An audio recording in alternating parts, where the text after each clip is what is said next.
Hello friends, मैं आप सभी का पिंकू बाइस ऑफिशियल चैनल पर स्वागत करती हूं। तो आज इस वीडियो में हम बात करेंगे कि अगर आपकी डिलीवरी सर्दियों में होने वाली है, यानी कि नवंबर, दिसंबर, जनवरी, फरवरी में होने वाली है, तो आपको किन बातों का ध्यान रखना है, क्या चीज़ें करनी है और क्या चीज़ें अवॉइड करनी है।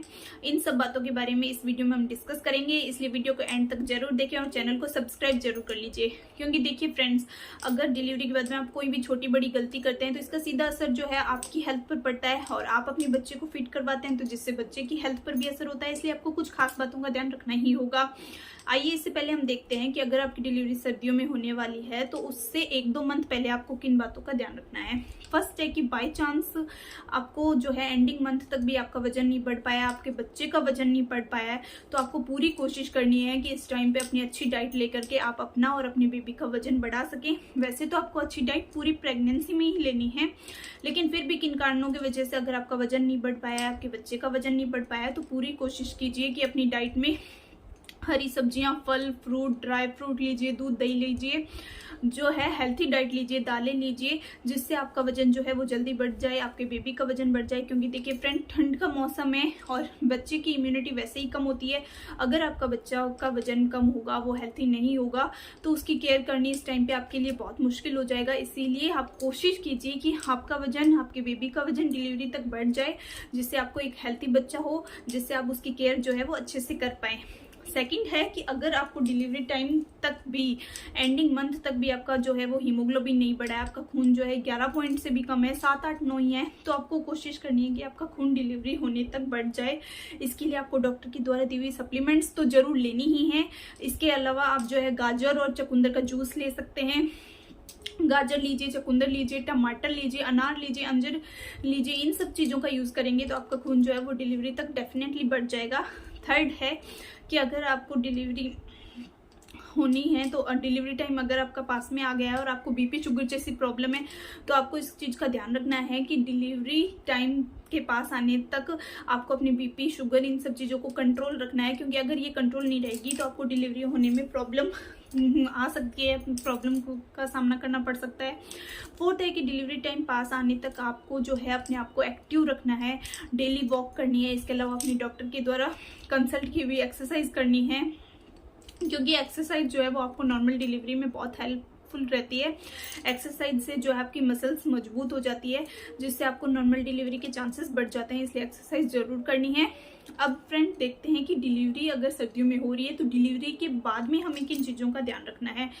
फर्स्ट है कि आपको हाइजीन का बहुत ध्यान रखना है। जब आप हॉस्पिटल में भर्ती हो, आपसे कोई भी मिलने आए, तो उसको बेबी को देने से पहले जो है वो उनके हाथों को जो है सैनिटाइज जरूर करा दीजिए, उसके बाद में ही अपनी बेबी को दीजिए। क्योंकि सर्दियों का मौसम है तो इस टाइम पे बेबी की इम्यूनिटी बहुत कम होती है, तो बेबी को कोई भी जो है वायरस होने का जो है खतरा बना रहता है। इसलिए बेबी का और आपको अपना हाइजीन का बहुत ध्यान रखना है।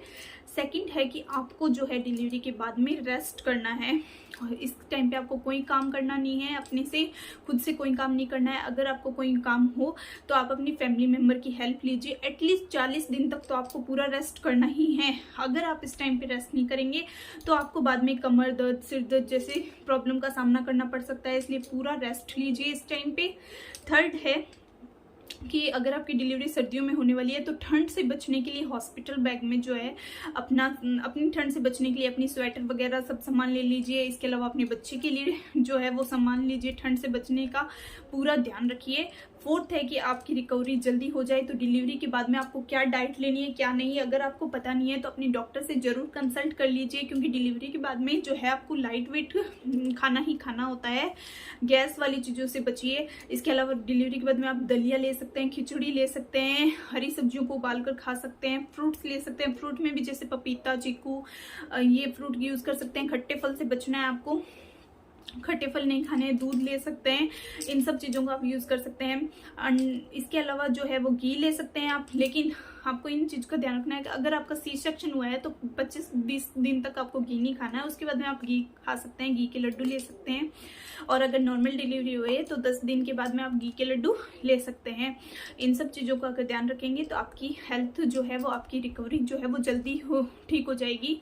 इसके अलावा आपको अपने डॉक्टर के द्वारा दी हुई मेडिसिन को टाइम टू टाइम लेना है, क्योंकि आप चाहते हैं ना कि आप जल्दी से रिकवर हो जाएं, हेल्थी हो जाएं, जिससे आप अपने बेबी की अच्छी केयर कर पाएं। इसलिए डॉक्टर के द्वारा द्वारा दी हुई कैल्शियम की और आयरन की जो मेडिसिन है वो उनको टाइम टू टाइम लीजिए। और आपको जो है डिलीवरी के बाद अपनी टांकों का ध्यान रखना है। टांकों के लिए जो है वो डॉक्टर के द्वारा दी हुई जो भी ट्यूब है, जो भी मेडिसिन है, उनको टाइम टू टाइम लीजिए, मिस बिल्कुल मत कीजिए।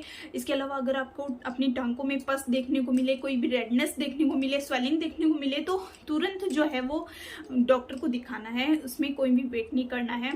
इसके बाद में नेक्स्ट है कि आप अपनी डिलीवरी के बाद में अपनी बॉडी मसाज जरूर करवाइए। 40 दिन तक, महीने तक, मतलब 30 दिन तक तो कराइए एटलीस्ट, क्योंकि बॉडी मसाज कराने से जो है वो ब्लड सर्कुलेशन अच्छा हो जाता है, आपकी बॉडी जल्दी रिकवर होने लगती है, आपको भी अच्छा फील होता है और आपको आगे जाकर के कमर दर्द जैसी प्रॉब्लम का सामना नहीं करना पड़ेगा। आपको अपने बेबी की बॉडी मसाज करनी है, बेबी की तो वैसे बॉडी मसाज करनी ही होती है 2-3 साल तक, तो इन तो का आपको बहुत अच्छे से ध्यान रखना है। Thank you for watching. अगर आपको वीडियो अच्छी लगी हो तो please subscribe the channel, like share button भी दबा दीजिएगा। Thank you.